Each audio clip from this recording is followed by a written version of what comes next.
Ay, isang pananampalataya naman, yung takdang oras. Ha? Yung takdang oras, alas 8:30, umpisa ng pagsambay, sasara na yung pintuan. Yung mga hindi nakaabot sa alas 8:30, kawawa, nasa laba, pinipilit din yung teksto. Ha? Na yung mga nasa labas, sa susunod, ayoko na, pangit pala ng ganito. Ha? Dito sa atin, napakaluwag eh. May takda naman tayo ng pagsamba, pero dumating yung oras, wala pa rin, di ba? Bibilang-bilang. Ha? Naghihintayan, sana naman. Mabago tayo. At naway, hindi tayo panggagalingan ng mga kadahilanan sa ikakatito. Hindi sa pagunlad ng ating pananampalataya. Kaya hindi lang, kasamaang kapatid, gagawa pa ang diablo ng mga kadahilanan upang tayo matito. Hindi makarating sa takdang ika-ang kapanahunang ating tatanggapin ang puso ng buhay. Maliban pa dyan, mga minamahal, ayon po kay Apostol Pablo sa ikalawang sulat niya kay Timoteo, Kapitulo 3, talatang 1 hanggang 2. Datapot alamin mo ito, na sa mga huling araw ay darating ang mga panahong mapanganib, sapagkat ang mga tao ay magiging maibigin sa kanilang sarili, maibigin sa salapi, mayayabang, mga mapagmalaki, mapagtunghayaw, masuwain sa mga magulang, mga walang turing, mga walang kabanalan. Ito kapatid, itong huling panahon, ito na pong panahon, nakatapulukoy po natin, tinatamasa, napakapanganib na. Dahil iba na nagiging katangian ng tao. Yung ikang katangian, na larawan at wangis ng Ama, tunay na hindi na naabot ng tao. Maliban lang sa amin. Kailan sa labas, ayon sa banal na aklat, ito napakasakit kapatid, napakasakit.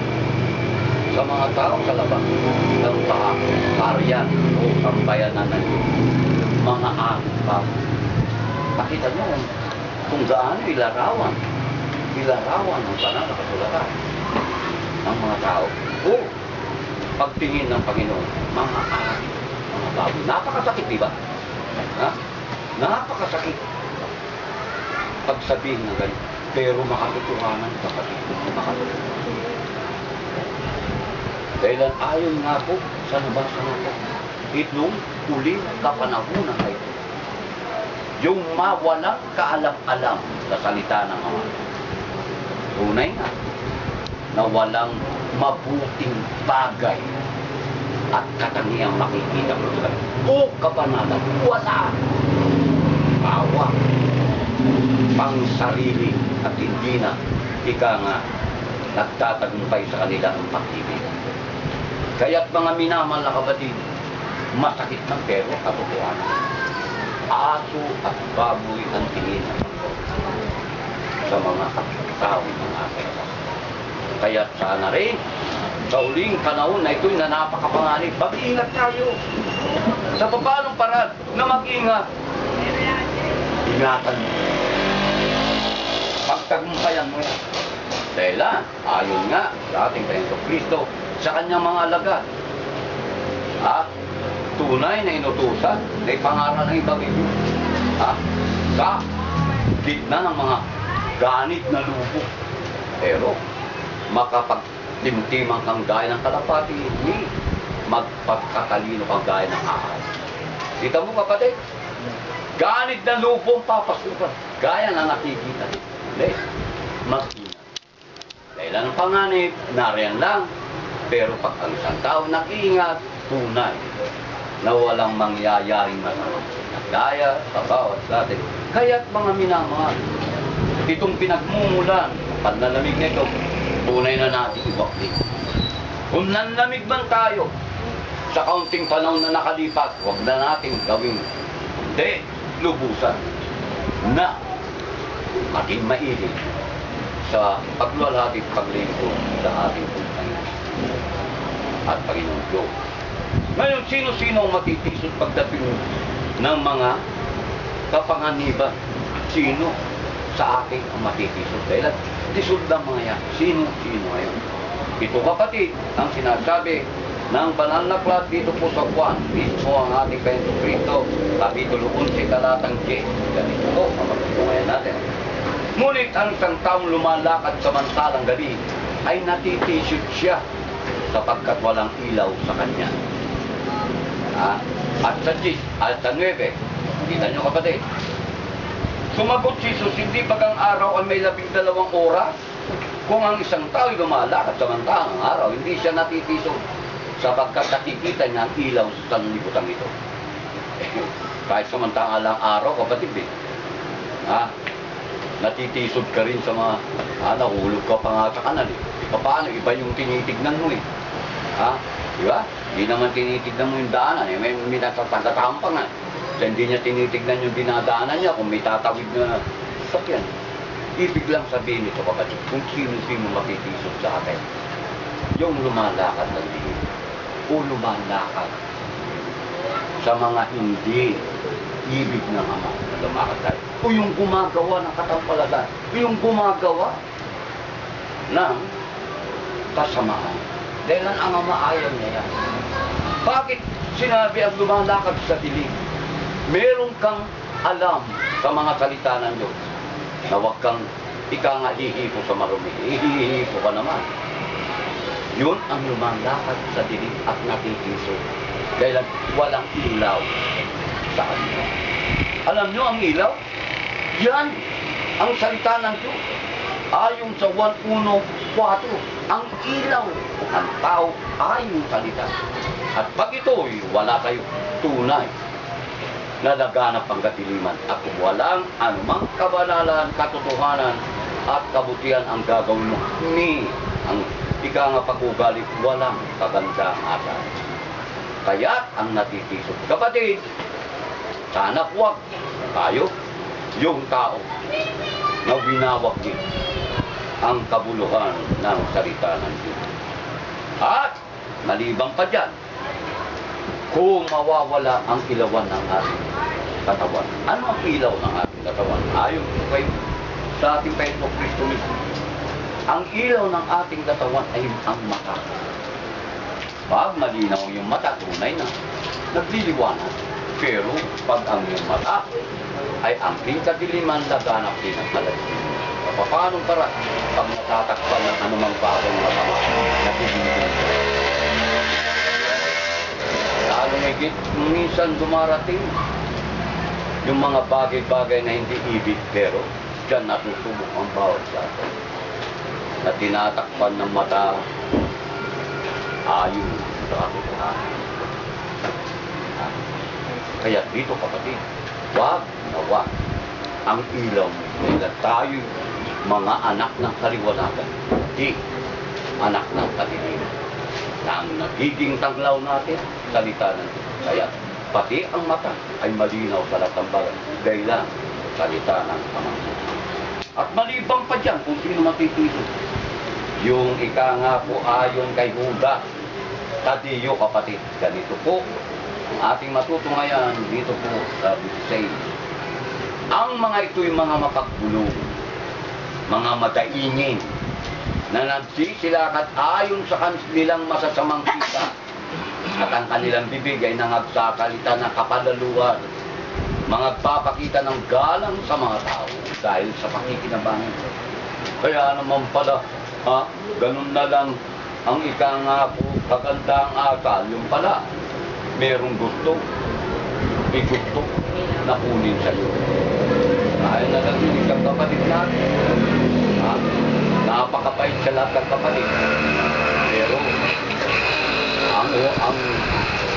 ang ibig lang pala, mangutang. At pag nangutang na, hindi na magbabayad. Kita mo yung mga yan. Mga tao na mataingin pa. Kunting bagay, daing ng daing. Kunting bagay, bulong ng bulong. So, wala bagang ikangay, kasanggap-tanggap sa kanya. Ito kapatid, ang mga nangatitito, sana po kung meron man tayong ganitong katangian, iwaglit na rin natin para ang katitisuran ay mga wala, talandas na ating tinatatangka, ang pinakahangganan mo ay buhay. Ngayon, ano ang matibay na saligan ng mga anak ng Diyos? Para di matisod pag dumating ang kasamaan ng pagsubok. Ang mapirtek, matibay at matatag na saligan. Pakaisipin ng bawat isa sa ating kapatid. Bilang anak ng Diyos, tunay na nangatayo sa ibabaw ng batong panulok. O natayo ang ating pananampalataya. Walang dinidiba sa ating Panginoon Kristo. Matibay matatag. Bagyo man, uunos man darating. Hindi mabubuwal o matutumba. Kita nyo kapatid, hindi mabuwal. Kailan nga ako sa tayo ay nangatayo sa batong palulok. O ang ating panampalataya natin din sa ating Panginoong Kristo na nagpakita ng ganong katatag at tibay ng pananampalataya. Na wala man siya kasalanan, datapot siya ang nagbata ng ating kasalanan. Oo at amin lang sa harapan ng kanyang ama upang bigyan daan ang ating kaligtasan. Kaya, matibay? Narito po, sulat na Apostol Pablo sa unang kay Timoteo, kapitulo 2 ay ikalawang Timoteo 1:12. Ganito po. Dahil dito'y nagtiis din ako ng mga bagay na ito, gayon may hindi ako nahihiya, sapagkat nakikilala ko yaong aking sinampalatayanan at lubos akong naniniwalang siya'y makapag-iingat sa aking ipinagkatiwala sa kanya hanggang sa araw na yaon. Nagbabatatag titiis ang bawat sa akin na gaya ng pero hindi nahihiya. Dahilan, ang matibay na saligan ni Apostol Pablo at ganun din ang matibay na saligan natin. Alam natin ang ating sinampalatayanan. Yan kapatid. Yan ang matibay na saligan. Alam na alam mo yung sinampalatayanan mo yan. Bakit? Nariyan ang kaligtasan. Alam na alam mo na hindi nagpabayang ama magmulat sa pool na ito gaya ng aral, ito dadami ang katampalatan, ito darating pa. Kinakailangan darating pa ang kadahilan ng pagkakatisod sa uling panahon. Ganito, ipinapauna na, alam mo ang sinampalatayanan mo. Kaya't walang karapatan ng bawat isa na sisihin ang ama. Sa ano pa man. Magtiis ka, daranasin mo maraming kapigatian, tatapwa. Alam na alam mo ang iyong sinampalatayanan. At pag tunay na nagawa mo yan, putong ng buhay ang tumatayo gaya na pagpapang. At maliban dyan, dito pa po, sa Kolosas Kapitulo 2, talatang 7, na nag-uugat at nangatatayo sa Kanya at matibay sa inyong pananampalataya gaya ng pagkaturo sa inyo na sumasagana sa pagpapasalamat. Ang bunga ng ating alam na ating sinampalatayanan ay nag-uugat at nangatatayong matibay. Hindi makilos, hindi nga po mabubuwal. Kailan matibay nga po, nakag-uugat eh. Ano mang uno, hindi makilos ni matutusto, mabubuwal. Ganyan katibay na saligan po natin. Kung ang alam po natin ng ating sinasampalatayaan, tunay din ang pinakabunga niyan, nag-ugat o sumasagana pa sa lahat ng bagay. Ilan sa pagpapasalamat, sa pagkakatipon, sa pagtanggap, paggawa, ang malulungkot sa Panginoon. Namugat, nangatatayong matibay. Kahit darating ang uno, hindi. Ika nga makilos at hindi mabubuwal. Maliban pa, kapatid, kung anong matibay na saligan. Gaya na nangangaral ang ating Panginoong Kristo kasama